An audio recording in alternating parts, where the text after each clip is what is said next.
The last warning. The morning sun cast long shadows across the glass towers of New Geneva as Captain Sarah Morrison walked through the corridors of the Galactic Federation Embassy. Her military bearing remained sharp despite 5 years of diplomatic service, and her steel-gray eyes reflected the determination that had earned her respect among both humans and aliens alike. Today would mark the end of an era, though she didn't know it yet. The emergency session had been called with only 6 hours' notice.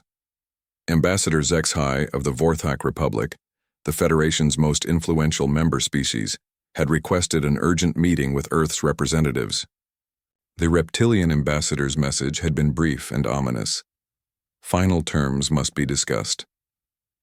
Sarah entered the Grand Assembly Hall, where representatives from 17 different species sat in a carefully arranged circle.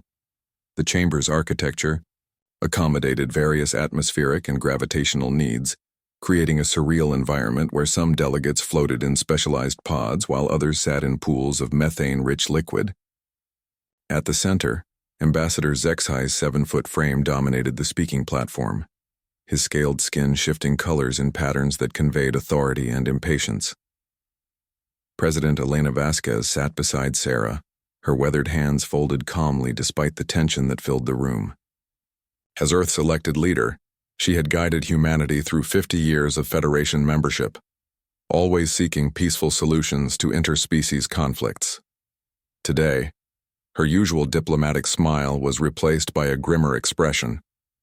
"Representatives of Earth," HFY began, his voice carrying the electronic translation that made his hissing speech comprehensible to human ears. "The Federation Council has reached a unanimous decision regarding your species' continued expansion into the Outer Rim territories." Sarah felt her stomach tighten. The Outer Rim colonies were humanity's lifeline, home to nearly 200 million people and the source of resources that kept Earth's economy stable. These settlements had been established with Federation approval decades ago, but recent tensions had emerged as other species began to covet the same regions. The human colonies beyond the Kepler line represent a destabilizing influence on regional peace. The Vorthak ambassador continued. "Your species' aggressive expansion and resource extraction violate the Federation's sustainability protocols. Furthermore, your military presence in these regions threatens the security of established civilizations." President Vasquez stood slowly, her voice steady despite the accusation. "Ambassador HFY, humanity has operated within all established Federation guidelines. Our colonies pose no threat to any member species, and our military presence consists only of defensive installations approved by this very council." A chorus of alien vocalizations filled the chamber, the universal translators working overtime to convert various forms of disagreement, skepticism, and outright hostility into human comprehensible speech. Sarah recognized the political theater playing out before her. This wasn't about sustainability or security.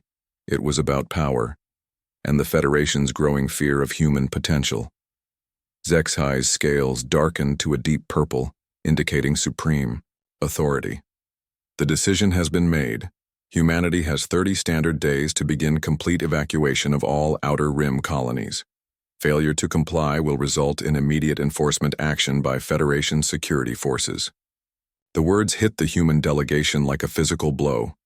30 days to abandon settlements that had taken generations to build. 200 million people forced to leave their homes, their lives, everything they had worked for. Sarah's diplomatic training warred with her military instincts as she fought to maintain composure. "This is unacceptable," President Vasquez said, her voice carrying a steel edge that surprised even Sarah.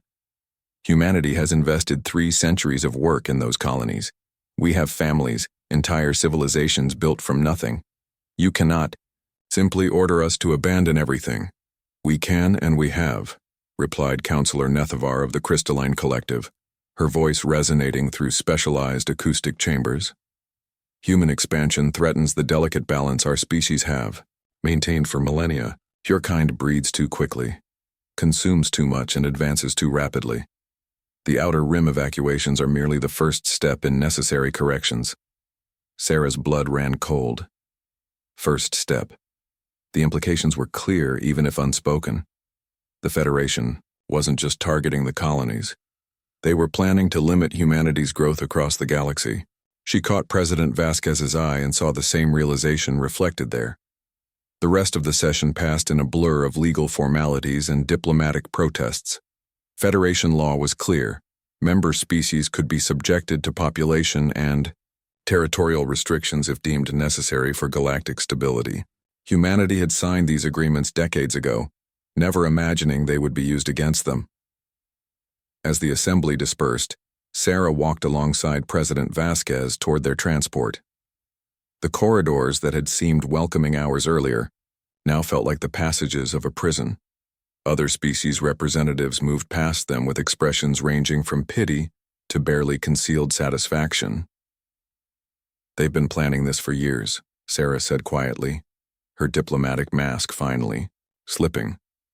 "The timing, the unanimous decision, the legal framework. This isn't about the Outer Rim colonies. They want to put humanity back in a cage." President Vasquez nodded grimly. "The question is whether we let them." She activated her secure communicator with a gesture that seemed casual but carried enormous weight. "Director Blackwood, please, meet us at the embassy immediately. We need to discuss contingency plans." The ride back to the human embassy passed in tense silence. Sarah's mind raced through the implications of the Federation's ultimatum. 200 million people couldn't be evacuated in 30 days, not without massive casualties and the complete destruction of human infrastructure in the Outer Rim. The Federation knew this. They were counting on it. Director Kane Blackwood was waiting in the embassy's secure conference room when they arrived. A former Special Forces operative turned intelligence chief, Blackwood had spent the last decade quietly preparing for scenarios that most humans hoped would never come to pass. His scarred face showed no surprise at the day's developments. "They finally showed their hand," he said without preamble. "How long do we have?"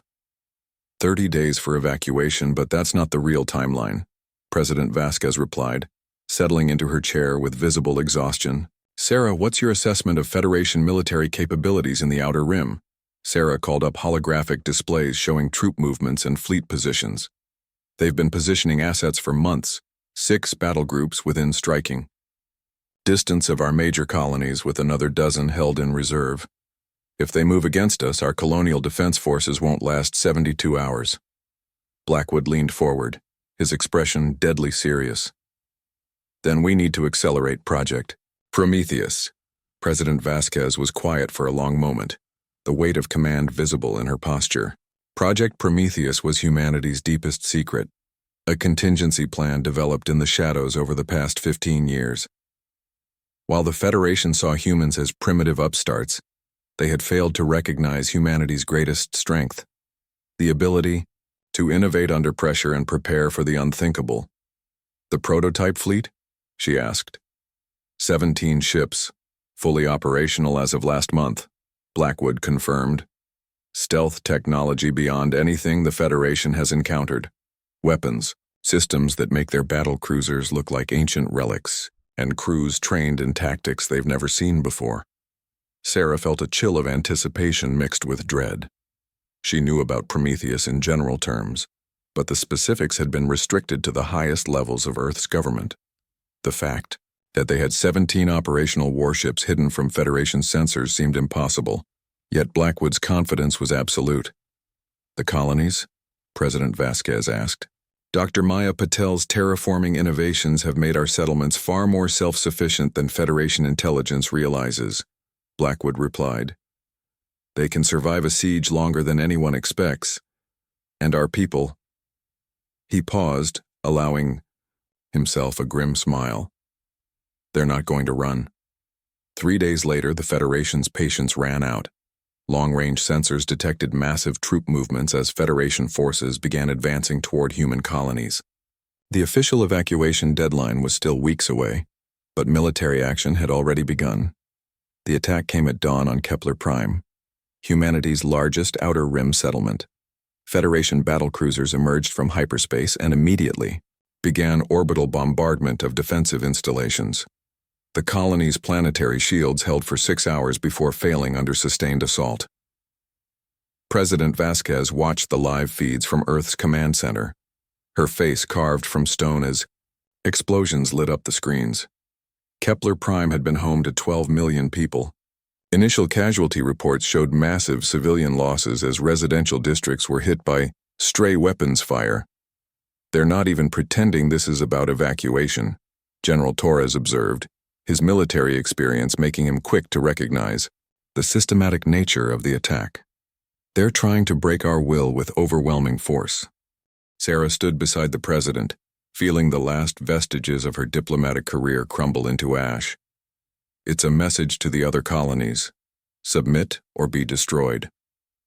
President Vasquez turned away from the screens, her decision crystallizing in that moment. 50 years of cooperation, of trying to find humanity's place in the galactic community through peaceful means, had led to this betrayal. The Federation had never seen humans as equals, only as a problem to be managed and eventually eliminated. "Director Blackwood," she said with quiet authority that filled the command center. "Execute Project Prometheus. Full authorization." Blackwood nodded and activated communication systems that had been hidden in plain sight for over a decade. Across the galaxy, sleeper agents and hidden installations received activation codes. In shipyards disguised as mining operations and factories masquerading as research stations, humanity's secret fleet powered up for the first time. Admiral Jake, Chen called Reaper by his crews for his tactical brilliance in simulated battles, stood on the bridge of the flagship Indomitable as its revolutionary engines came online. Around him, 16 other vessels of unprecedented design prepared for humanity's first truly independent military action. "All ships report ready, Admiral," his communications officer announced. Chen studied the tactical displays showing Federation positions throughout the galaxy. They had made a fatal error in underestimating humanity. For 50 years, humans had observed, learned, and quietly prepared for this day. The Federation saw them as primitive warmongers barely contained by civilized law. They were about to discover what human ingenuity could accomplish when those constraints were removed. "Signal all colonial defense forces," Chen ordered. "Reinforcements are coming. Tell them to hold their positions and prepare for counterattack." As the Prometheus fleet moved through space using technology that rendered them invisible to Federation sensors, President Vasquez addressed humanity from Earth's capital. Her words were broadcast to every human settlement across the galaxy, carried by communication networks the Federation didn't know existed. "My fellow humans," she began, standing before a backdrop of Earth's blue skies and green hills. "Today, the Galactic Federation revealed their true intentions toward our species. They seek not cooperation but submission, not coexistence but elimination. They have forgotten that humanity has survived ice ages, plagues, wars, and every disaster our world could produce. We did not claw our way from caves to stars only to bow before those who mistake our restraint for weakness." Her voice grew stronger, carrying the determination that had driven humanity across space. "To our people in the Outer Rim, hold fast. Help is coming. To the Federation, you were warned that humanity values freedom above all else. You chose not to listen. Now you will learn why our species has never accepted defeat no matter the odds."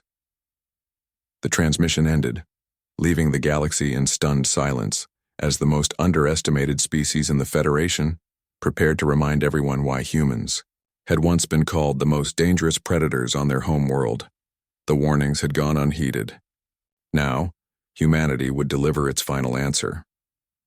The final strike. Admiral Jake Chen stood in the war room of the Indomitable, studying holographic displays that showed Federation forces spread across 17 star systems. The enemy had positioned themselves with typical alien precision, believing their superior numbers and established tactics would crush human resistance within days. They were about to learn their first lesson about underestimating humanity. "Admiral, all Prometheus vessels are in position," reported Captain Rex Murphy, his gruff voice carrying across the command center. Murphy commanded the ground assault forces, elite troops trained in tactics that no Federation species had ever encountered. His weathered face showed the kind of determination that had carried humans through every impossible situation their species had faced. Dr. Maya Patel looked up from her scientific station, her brilliant mind having solved problems the Federation thought impossible. The quantum displacement generators are operating at full capacity, Admiral. We can strike 17 targets simultaneously while remaining completely undetected until the moment of attack. Chen nodded, feeling the weight of humanity's future on his shoulders. The Prometheus fleet represented 15 years of secret development, hidden from Federation censors through technology that turned their own assumptions against them.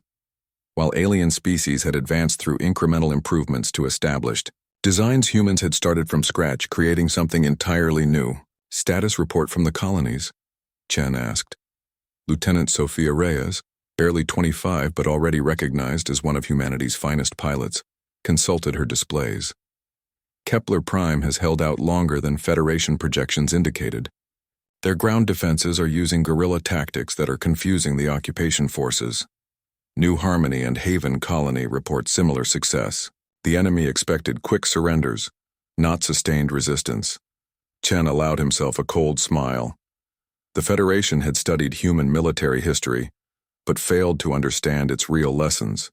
They saw the wars and conflicts and concluded humans were violent and undisciplined. They missed the deeper truth, that humans never gave up, never accepted defeat, and became more dangerous when cornered.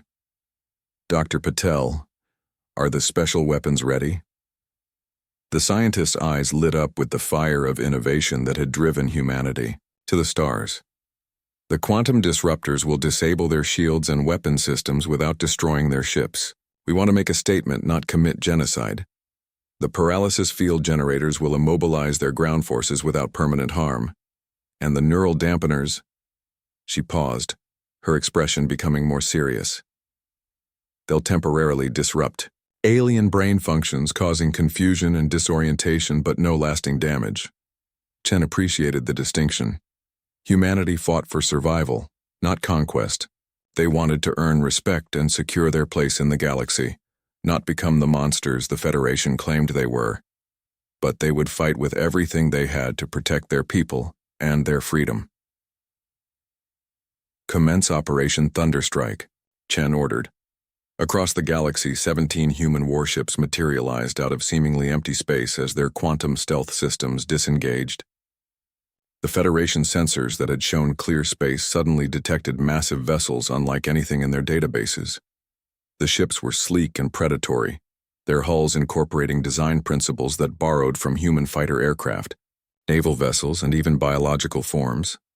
High Counselor Vexmore was reviewing casualty reports from the colonial attacks when alarms began screaming throughout the Federation capital ship, Eternal Dominance.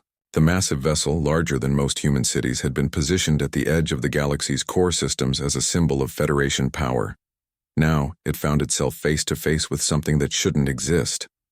"Report," Vexmore demanded, his forearms working frantically at control interfaces while his compound eyes tried to process multiple data streams simultaneously.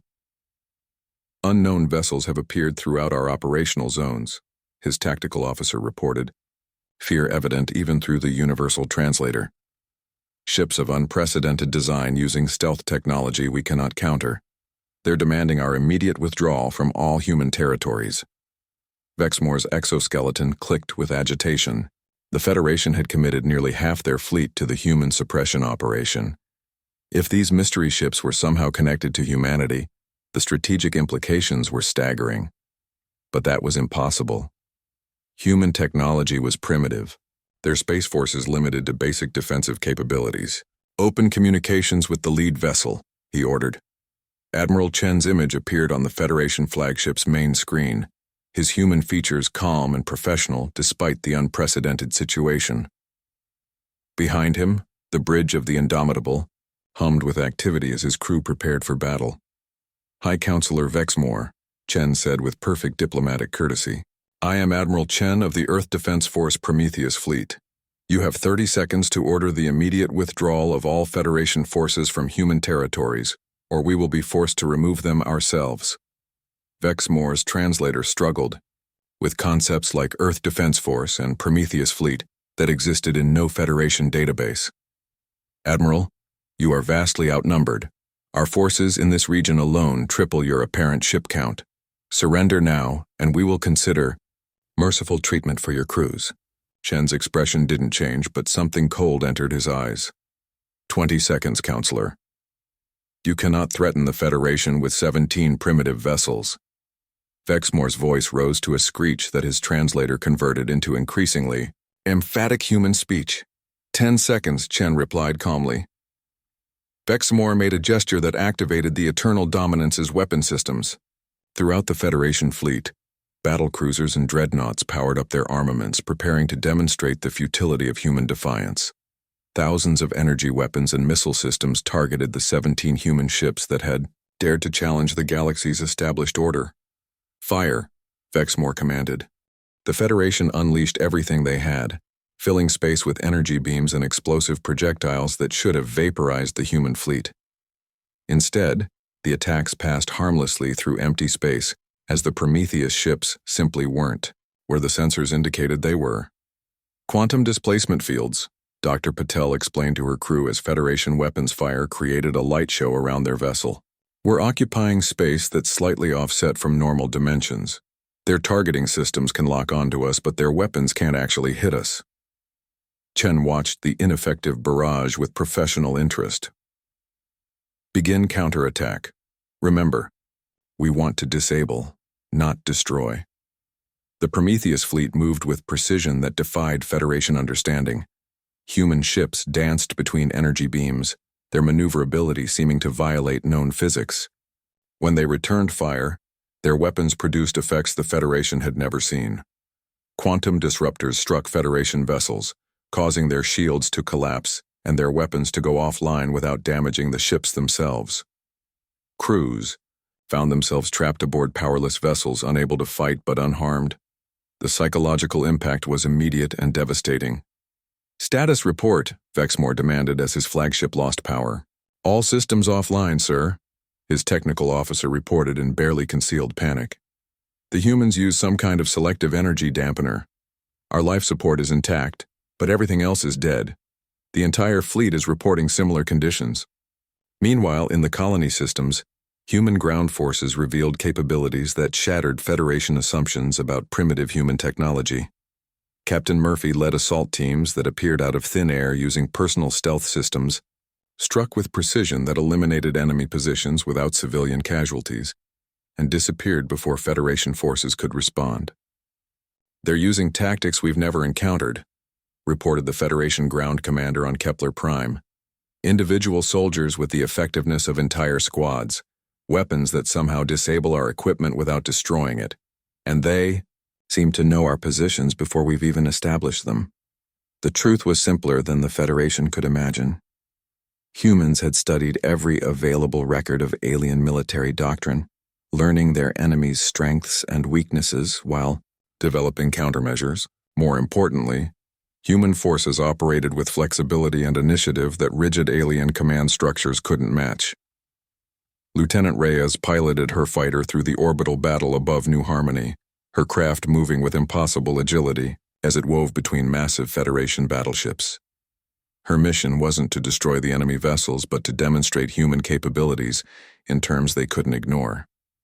"This is Lieutenant Reyes to Federation Command," she transmitted, as her fighter performed maneuvers that should have torn apart any known aircraft.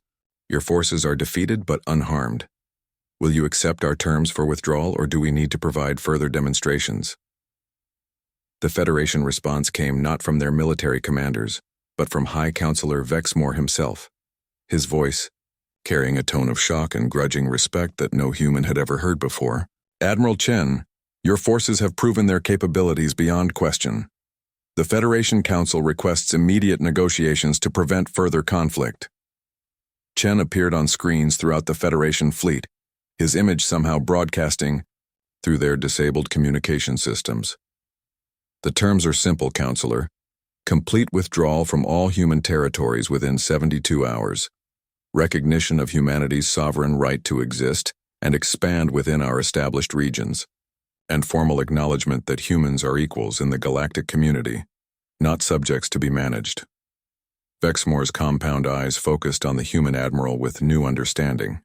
The Federation had made a critical error in judgment, mistaking human restraint for weakness and human cooperation for subservience. These creatures had been politely tolerating alien condescension, while secretly preparing to defend themselves with weapons and tactics that rendered Federation superiority meaningless. And if we refuse? Chen's expression remained professionally courteous, but his words carried absolute certainty. Then we continue this demonstration until you change your minds.